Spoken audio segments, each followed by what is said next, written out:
Hi guys, welcome back to the channel for another video on Marvel Contest of Champions. I'm a bit annoyed because I was planning on wearing this t-shirt, but the Batman emblem doesn't work well with yellow, it seems, with the green screen. How typical. The subject of this video is looking at rewards and looking at whether or not they've scaled correctly as they've progressed on. New content is coming to the game since I did my last video about this, so it's only fair that we kind of address this and have a look whether or not, with the change of the meta, the difficulty level of some of the new content, do we feel that we are getting the right rewards and scaling correctly against the difficulty of that content. Let's analyze this stuff. As we know nowadays, 5 stars and 6 stars are the most valuable things that we want to get in game. In order to achieve these things, we need two things: shards and a lot of resources in order to rank them up. And this requires us to have a hell of a lot more tier 2 alpha than normal and a shed load of tier 1 alpha. But not forgetting the old faithful, which is the tier 4 basic, and a newly prevalent tier 5 basic. And we all know about those facts. It's obvious.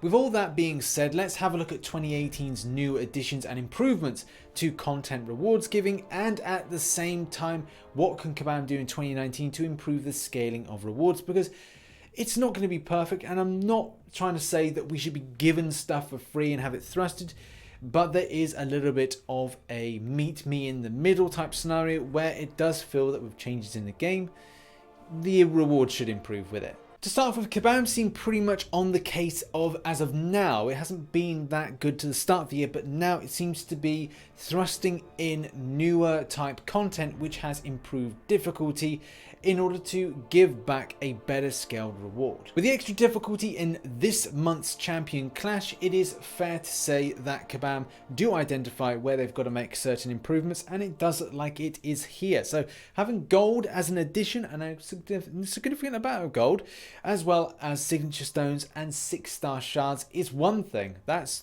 pretty good to see, but this is followed up with a fully formed 5-star basic, and there's again good amount of tier 5 basic catalysts, and finally a tier 2 alpha. This is positive, but obviously it comes with more difficult content, and players, obviously, if they don't have the right champions, they don't know the strategies, then they will feel that this may be a bit of a stretch. But at the same time, it rewards those players that have invested a lot of time and effort into their champions, especially those that maybe want to, put in a bit of money here or there. Now, I'm not saying you should, and I'm not saying you shouldn't buy anything in the game.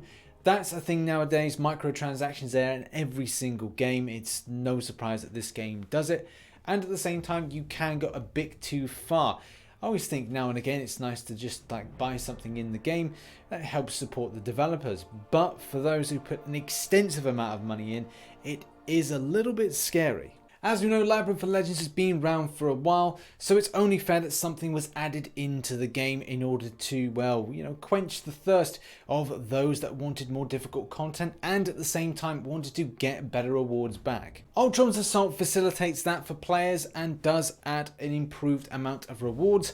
Unfortunately, it does feel that that is something, again, you have to invest your time into to grind out a lot of units in order to get yourself through some stuff. And at the same time, you do feel that you have to have certain champions, and does feel very much like an end game thing.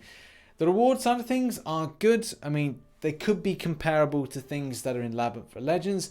A little bit of an addition is having an extensive amount of gold, which again is something nowadays that players do want to see. If you take a week or 2 weeks away from doing arena grinding and not getting any gold, you do feel the pinch. So it is nice to see that Kabam are adding these little bits of details in. Unfortunately, it's not going to have all the rewards that you want, and that's why things like alliance questing with getting glory does promote the glory store's usage. Speaking of the glory store, and kind of segue to this point, that with the addition of improved glory and at the same time the reduction in the cost for things in the glory store has been met with positivity from the community, which is very important, especially if you want to get more tier 2 alpha, you want to get more standard tier 1 alpha, and at the same time you want to get more tier 4 basic. Having the reduction in cost is very important, and at the same time allows players that may be of a higher level to spend on things like health potions,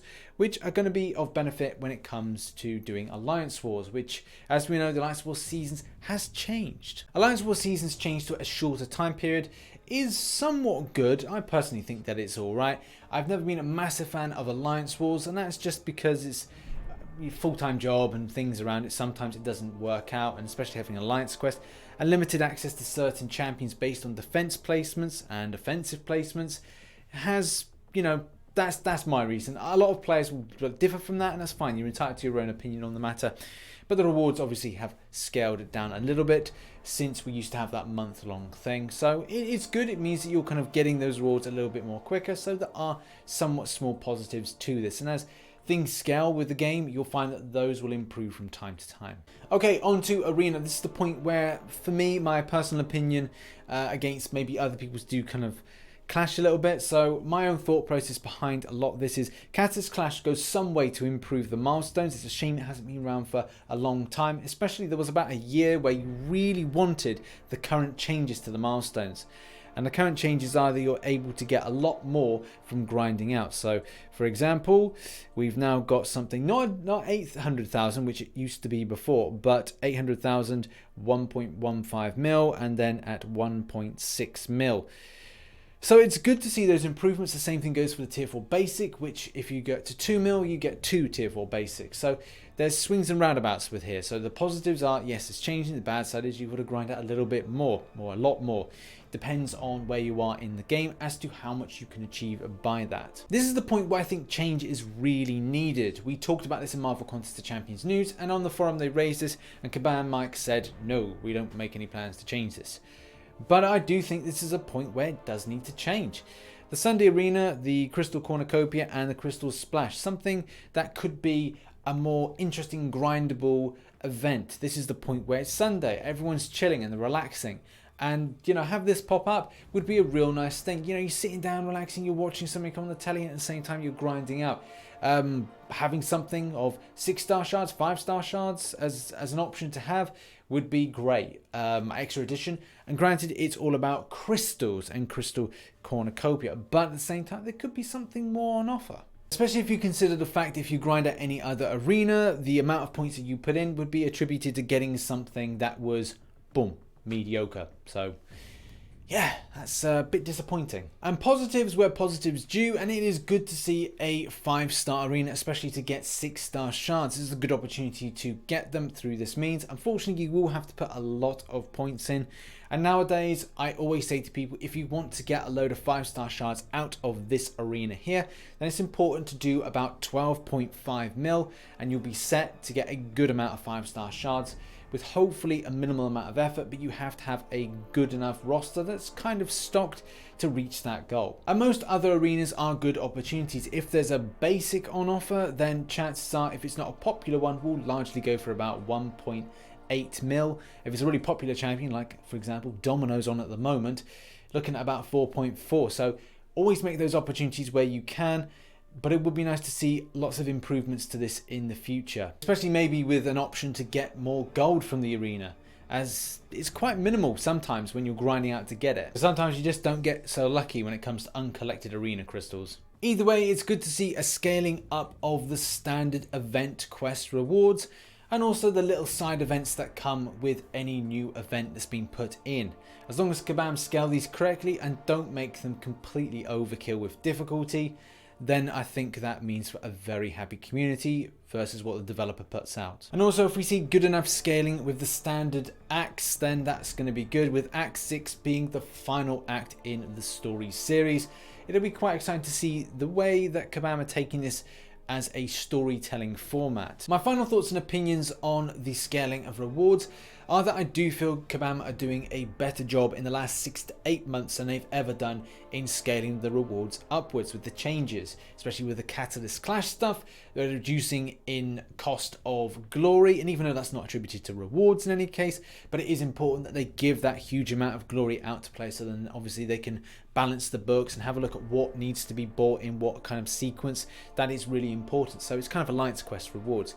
But there is always room for improvement, and especially when it comes to that Sunday arena, and also the prospect of something like a gold arena, which was mentioned in a Marvel Contest of Champions news and on the forum. The community has lots of great ideas. It's important to listen to them and act on them as you see fit. And granted, I'm not saying you should act on everything, but at the same time, it's important to gain ideas from other people, because those are the consumers, those are the buyers, those are your client base. So it's important that we all listen to one another. That's the part of being part of a community, is listening to everybody's voice. But it's not all just about me. What are your thoughts? I throw it over to you. What do you think about the scaling of rewards? Do you feel that there has been a significant improvement, especially since I recorded the last video?